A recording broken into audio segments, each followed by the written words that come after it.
ప్రపంచమంతా America, Israel మరియు Iran మధ్య జరుగుతున్న భయంకరమైన యుద్ధం గురించి మాట్లాడుకుంటుంది. అందరూ ఏమనుకుంటున్నారు? ఈ యుద్ధం ఉగ్రవాదాన్ని అంతం చేయడానికి మరియు ఇరాన్ న్యూక్లియర్ బాంబ్స్ తయారు చేయకుండా ఆపడానికి జరుగుతుంది అని అనుకుంటున్నారు. కానీ ఇదంతా కేవలం ఒక పెద్ద నాటకం అయితే అసలు ఈ యుద్ధం వెనుక ఉన్న చీకటి మాస్టర్ ప్లాన్ తెలిస్తే మీరు ఖచ్చితంగా షాక్ అవుతారు. ఇంటర్నెట్ లో మరియు ప్రపంచ జియోపొలిటికల్ ఎక్స్పర్ట్స్ మధ్య ఒక పెద్ద కాన్స్పిరసీ థియరీ వైరల్ అవుతుంది. అదేంటంటే ఈ యుద్ధం న్యాయం కోసం కాదు, కేవలం బ్లాక్ గోల్డ్ కోసమని అంటున్నారు. అంటే ప్రపంచ ఆర్థిక వ్యవస్థని శాసించే ఆయిల్ కోసం, ప్రపంచ ఎనర్జీ రిసోర్సెస్ ని తన గుప్పిట్లో పెట్టుకోవడానికి అమెరికా ఆడుతున్న మైండ్ బ్లోయింగ్ గేమ్ ఇది అని అంటున్నారు. దాన్ని ప్రూవ్ చేయడానికి వాళ్ళు కొన్ని రీజన్స్ చెబుతున్నారు. ఆ రీజన్స్ ఏంటో ఈ వీడియోలో తెలుసుకుందాం. Reason number 1, the north Korea difference. అందరూ ఏమనుకుంటున్నారంటే ఇరాన్ అణుబాంబ్స్ తయారు చేస్తుంది, అందుకే ప్రపంచ శాంతి కోసం ఇరాన్ మీద యుఎస్ఏ మరియు ఇజ్రాయెల్ యుద్ధం చేస్తున్నాయి అని. ఇక్కడే మనం నార్త్ కొరియా ఎగ్జాంపుల్ తీసుకోవాలి. నార్త్ కొరియా దగ్గర ఆల్రెడీ 50కి పైగా న్యూక్లియర్ వెపన్స్ ఉన్నాయి. నార్త్ కొరియా అధ్యక్షుడైన కిమ్ అమెరికా మీదకి మిసైల్స్ వేస్తాను అని ప్రతిరోజు ఓపెన్ గా బెదిరిస్తూ ఉంటాడు. అంతేకాదు నార్త్ కొరియాలో ఎవరైనా కిమ్ మాట వినకపోతే వాళ్ళని నిర్దాక్షిణ్యంగా చంపేస్తాడు. నార్త్ కొరియాలో ఇరాన్ కన్నా దారుణమైన డిక్టేటర్షిప్ ఉంటుంది. మరి అమెరికా నార్త్ కొరియా మీద ఎందుకు బాంబ్స్ వేయడం లేదు? ఇరాన్ మీద మాత్రమే ఎందుకు వేస్తుంది? ఎందుకంటే నార్త్ కొరియా దగ్గర చుక్క ఆయిల్ లేదు. వాళ్ళని ఆక్రమించుకుంటే అమెరికాకి ఒక్క రూపాయి కూడా లాభం లేదు. కానీ ఇరాన్ దగ్గర ప్రపంచంలోనే ది బిగ్గెస్ట్ ఆయిల్ రిజర్వ్స్ ఉన్నాయి. 158 బిలియన్ బ్యారెల్స్ ఆయిల్ రిజర్వ్స్ ఉన్నాయి. వీటి విలువ దాదాపు $15 ట్రిలియన్. ఎక్స్పర్ట్స్ ఏమంటున్నారంటే అమెరికాకి న్యూక్లియర్ బాంబ్స్ ఉన్న దేశాలతో ప్రాబ్లం లేదు, ఆయిల్ ఉన్న దేశాలతోనే అసలు ప్రాబ్లం అని. రిసోర్స్ రాడర్ అనే కాన్సెప్ట్ ప్రకారం అమెరికా ఎప్పుడూ కూడా ఎనర్జీ థ్రెట్స్ మీదనే ఫోకస్ చేస్తుంది. నీ దగ్గర ఆయుధాలు ఉండి ఆయిల్ లేకపోతే నీ మీద జస్ట్ శాంక్షన్స్ వేస్తారు. కానీ నీ దగ్గర ఆయుధాలు ఉండి ఆయిల్ కూడా ఉంటే నీకు డెమోక్రసీ ఇస్తామని చెప్పి యుద్ధం చేస్తారు. యుద్ధం జరిగే ప్రతి చోట అమెరికా ఆడుతున్న గేమ్ ఇదే. ఒకప్పుడు ఇరాక్ లో కూడా డెమోక్రసీ పేరు చెప్పి సద్దాం హుస్సేన్ ని చంపి ఆ తర్వాత అక్కడ ఉన్న ఆయిల్ రిజర్వ్స్ ని అమెరికన్ కంపెనీస్ తమ చేతుల్లోకి తీసుకున్నాయి. ఇప్పుడు ఇరాన్ లో కూడా ఇరాన్ ప్రజలకి ఫ్రీడమ్ ఇస్తామని చెప్పి అలీ ఖమ్నేని చంపి అక్కడ ఉన్న ఆయిల్ ని అమెరికన్ కంపెనీస్ తీసుకోవాలనుకుంటున్నాయి. Reason number 2, Venezuela. గతంలో అమెరికా వెనిజువలా మీద డ్రగ్స్ పేరు చెప్పి ఎలా దాడి చేసిందో ఇప్పుడు ఇరాన్ మీద కూడా అదే పెట్రో ఇంపెరియలిజం స్ట్రాటజీ వాడుతుంది అని ఎక్స్పర్ట్స్ అంటున్నారు. వెనిజువలాలో ప్రెసిడెంట్ మదూరోని అరెస్ట్ చేసిన తర్వాత ఇప్పుడు అక్కడ ఉన్న 60% ఆయిల్ ప్రొడక్షన్ ని అమెరికన్ కంపెనీసే కంట్రోల్ చేస్తున్నాయి.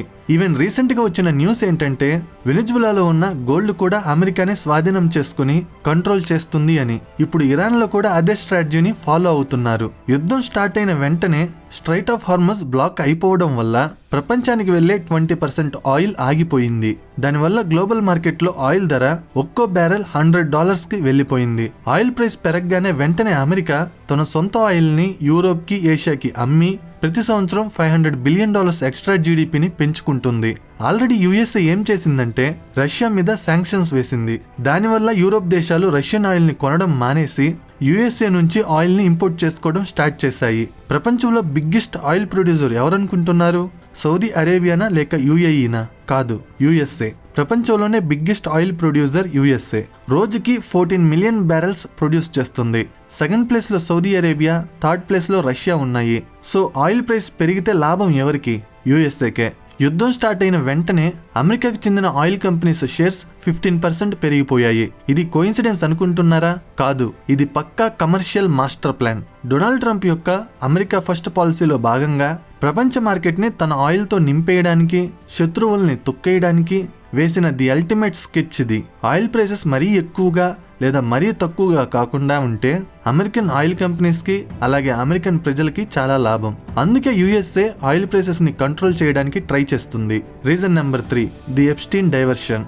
ఇది తెలిస్తే మీరు ఖచ్చితంగా ఆశ్చర్యపోతారు. ఎప్స్టీన్ ఫైల్స్ చూస్తే దేశాలను పాలించే పెద్దలు ఎంత క్రూరంగా ఉంటారో తెలుస్తుంది. యుద్ధం స్టార్ట్ అవ్వడానికి ఎగ్జాక్ట్ గా ఒక్కరోజు ముందు అంటే ఫిబ్రవరి 27, 2026 ప్రపంచంలోనే the most controversial Epstein files బయటికి వచ్చాయి. ఇందులో 150 మందికి పైగా top politicians, Donald Trump associates మరియు సౌదీ రాయల్స్ పేర్లు బయటికి వచ్చాయి. మీడియా అంతా దీని మీదే ఫోకస్ చేసింది. పెద్ద పెద్ద వాళ్ళు అందరూ జైలుకి వెళ్లడం ఖాయమని అనుకున్నారు. కానీ కరెక్ట్ గా ఫిబ్రవరి 28న అమెరికా ఇరాన్ మీద బాంబ్స్ వేసింది. వెంటనే న్యూస్ ఛానల్స్ అన్ని ఎప్స్టీన్ ఫైల్స్ ని వదిలేసి యుద్ధం గురించి, దాడుల గురించి మాట్లాడడం స్టార్ట్ చేశాయి. డేటా ప్రకారం ఎప్స్టీన్ ఫైల్స్ గురించి ఇంటర్నెట్ లో సెర్చ్ చేయడం 92% పడిపోయింది.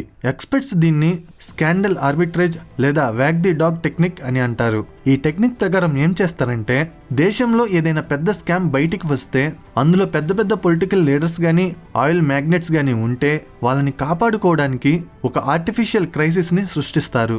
అందరూ ఆ క్రైసిస్ గురించే మాట్లాడుకునేలా చేసి జనాలని డైవర్ట్ చేస్తారు. ఇప్పుడు ఇరాన్ యుద్ధం కూడా ఆ టెక్నిక్ లో భాగంగానే ఆర్టిఫిషియల్ గా క్రియేట్ చేయబడిన క్రైసిస్ అని అంటున్నారు. ఇరాన్ యుద్ధం వల్ల ఎప్స్టీన్ ఫైల్స్ ఇన్వెస్టిగేషన్ పూర్తిగా మాయమైపోయింది. సో ఇరాన్ యుద్ధం అనేది ట్రంప్ ని ఎప్స్టీన్ ఫైల్స్ ఇన్వెస్టిగేషన్ నుంచి కాపాడడానికి వేసిన మైండ్ గేమ్ అని అంటున్నారు. Reason number 4, shifting objectives. మొదట్లో ఈ యుద్ధం స్టార్ట్ చేసినప్పుడు అమెరికా ప్రెసిడెంట్ ట్రంప్ ఏం చెప్పారంటే, ఇరాన్ తమ ప్రజల్ని చంపుకుంటుంది, సో ఆ ప్రొటెస్టర్ కిల్లింగ్స్ ని ఆపడానికే, ప్రజలకి స్వేచ్ఛ ఇవ్వడానికే ఈ యుద్ధం అని అన్నారు. కానీ తర్వాత వాళ్ళ మాటలు మారాయి. ఇరాన్ ప్రభుత్వాన్ని కూల్చేయడం తమ లక్ష్యం అని అన్నారు. ఆ తర్వాత మిలిటరీని నాశనం చేయడం తమ లక్ష్యం అని అన్నారు. లాస్ట్ కి ఇరాన్ ప్రజలకి ఫ్రీడమ్ ఇవ్వడానికి అని అన్నారు. కానీ ఇప్పటి వరకు యుఎస్ఏ మరియు ఇజ్రాయెల్ టార్గెట్ చేసింది మాత్రం ఇరాన్ యొక్క 60% ఎనర్జీ మరియు ఆయిల్ టార్గెట్స్ నే. ఇరాన్ కి ప్రతి సంవత్సరం $100 బిలియన్ తెచ్చిపెట్టే ఎక్స్పోర్ట్స్ ని నేలమట్టం చేయాలనుకుంటున్నారు. ఇదంతా చూస్తుంటే ఇరాన్ ఎకానమీని కూల్చేసి అక్కడ ఉన్న ఆయిల్ ఫీల్డ్స్ ని తమ కంట్రోల్లోకి తీసుకోవాలి అని అమెరికా ట్రై చేస్తుంది. సో అమెరికా ఆడుతున్న ఎనర్జీ ఎండ్ గేమ్ ప్రపంచానికి క్లియర్ గా కనిపిస్తుంది.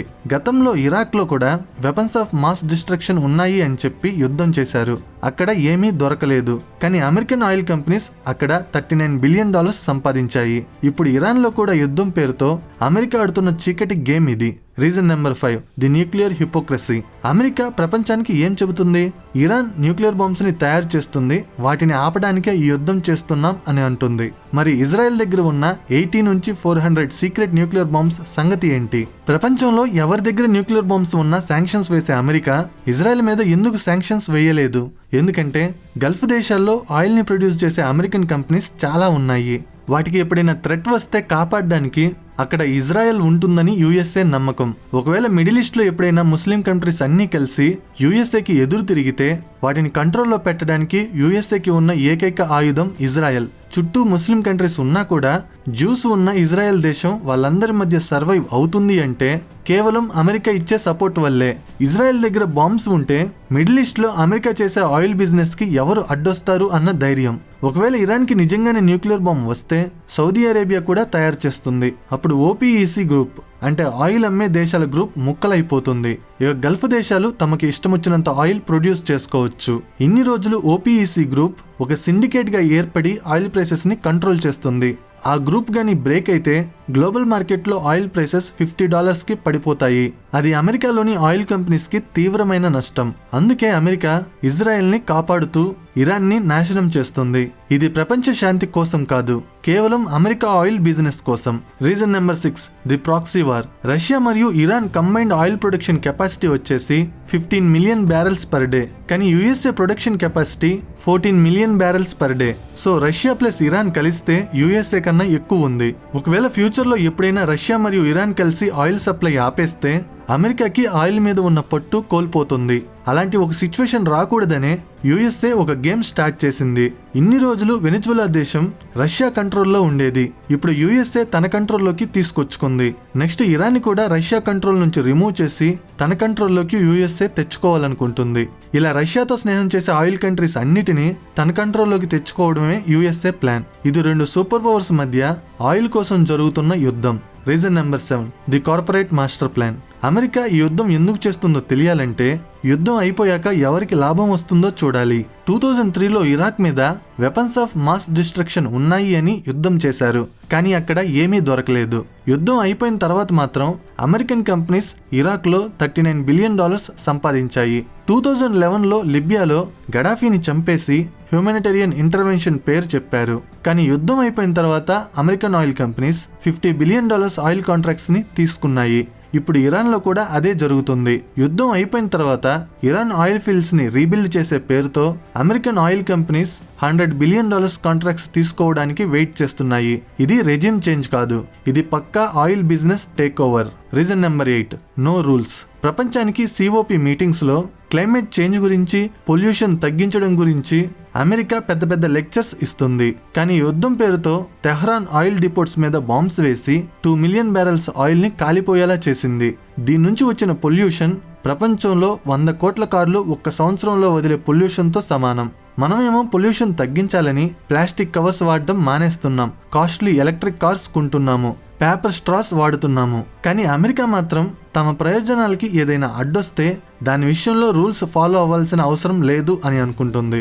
అమెరికా రూల్స్ ప్రకారం బలవంతుడు ఏం చేసినా కరెక్ట్, బలహీనుడు ఏం చేసినా రాంగ్. అల్టిమేట్ ట్రూత్ ఏంటంటే ఈ యుద్ధం ఇరాన్ ప్రజల్ని కాపాడడానికి కాదు, ప్రపంచ ఆయిల్ రిజర్వ్స్ మీద అమెరికాకి ఎప్పటికీ పెత్తనం ఉండాలి అనే ఆశ కోసం. ఎప్స్టీన్ లాంటి పెద్ద పెద్ద స్కాండల్స్ నుంచి ప్రపంచాన్ని డైవర్ట్ చేసి ఆయిల్ ఫీల్డ్స్ ని తమ కంట్రోల్లోకి తీసుకోవాలని వేసిన పెద్ద మాస్టర్ ప్లాన్ ఇది. మీకు ఏమనిపిస్తుంది? ఈ యుద్ధం నిజంగానే ఉగ్రవాదాన్ని అంతం చేయడానికా, లేదా ప్రపంచ ఆయిల్ ని కంట్రోల్ చేయడానికి అమెరికా వేసిన ప్లానా? కామెంట్ సెక్షన్ లో చెప్పండి. నా ఎక్స్ప్లెనేషన్ నచ్చితే వీడియోని లైక్ చేసి షేర్ చేయండి. ఇలాంటి ఇంట్రెస్టింగ్ వీడియోస్ కోసం ఛానల్ ని సబ్స్క్రైబ్ చేయండి. వీడియో పెట్టగానే నోటిఫికేషన్ రావాలంటే సబ్స్క్రైబ్ చేయగానే పక్కనే ఒక బెల్ ఐకాన్ కనబడుతుంది, దాని మీద క్లిక్ చేయండి. Thank you.